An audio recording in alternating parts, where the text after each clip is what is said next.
앞으로 출애굽기 7장부터 10장에서는 10가지 재앙에 대한 내용이 나옵니다. 하지만 이 10가지 재앙보다 더 중요한 것이 있다는 사실을 우리 함께 알아갑시다. 시작하기 전에 이 내용이 아는 내용이라고 생각하지 않았으면 좋겠어요. 우리가 많이 들었기 때문에 알고 있는 내용이라고 생각한다면 이 문맥과 시대 상황, 그리고 이 안에 있는 단어에 충분히 집중하지 못합니다. 그러면 자연스럽게 우리 삶에 개인적으로 적용하는 부분에서도 많이 힘들어질 수가 있어요. 대신에 당시 이집트와 이스라엘 사람들에게 이 상황이 어떤 의미였을지, 그리고 이 상황 안에서 어떤 하나님을 발견할 수 있었을지를 생각해 봤으면 좋겠습니다.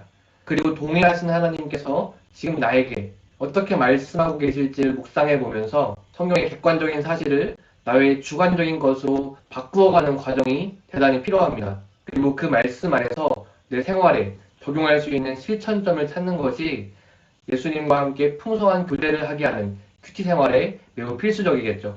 첫 번째로 이 10가지 재앙이 바로의 마음이 완악하기 때문에 벌어진 일이라는 겁니다. 바로의 마음이 완악해서 하나님을 잊어버릴 정도가 된 게 아니라 바로의 마음이 완악하도록 하나님께서 내버려 두셨다는 것을 의미합니다.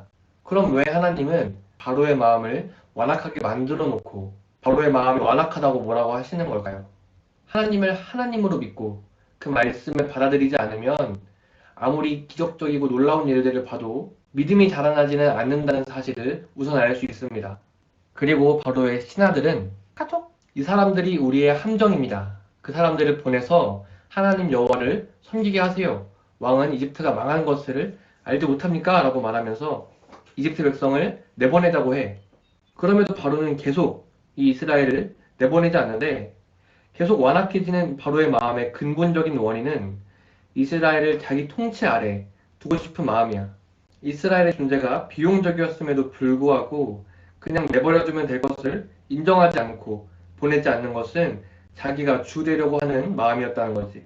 이처럼 세상도 우리를 계속 자기들을 섬기는 자기들의 종으로 삼기 위해서 우리가 하나님을 섬기도록 쉽게 내버려두지 않는다. 마찬가지로 우리 또한 우리의 삶이 하나님께 드려지도록 내어드리면 되는 것을 내가 내 삶의 주인이 되고 싶어서 하나님께 나를 드리지 않는 경험을 많이 했었지. 바로는 신하들의 이런 말을 듣고 나서도 카독 너희의 하나님 여호와를 섬기라. 하지만 장정만 가서 여호와를 섬기라 라고 말하고 그들을 쫓아내. 이것은 하나님의 말씀 그대로가 아니라 자기 생각대로 자기 뜻대로 어느 정도의 타협을 하는 거지. 물론 모세와 아론은 바로의 이런 타협 시도에도 동의하지 않고 바로의 말이 아니라 여호와께서 어떻게 말씀하시는지에 귀를 기울인다. 이것이 우리가 배워야 할 첫 번째 태도라고 볼 수 있어. 두 번째는 이 우상보다 중요한 것이 있다는 거야. 이 이집트의 10가지 재앙이 10가지 이상의 우상들을 무력하게 하셔서 그 우상들을 섬기던 사람들을 심판하는 이야기라는 것은 너희도 잘 알 거야. 인터넷에 조금만 검색해도 이 우상들이 의미하는 것이 무엇인지를 잘 알 수 있을 텐데 꽤 흥미롭지. 하지만 정말 중요한 것은 이 우상보다 중요한 것이 있다는 것인데 바로 이 모든 전 과정이 이집트와 이스라엘의 여호와 하나님을 알게 하는 과정이라는 거야.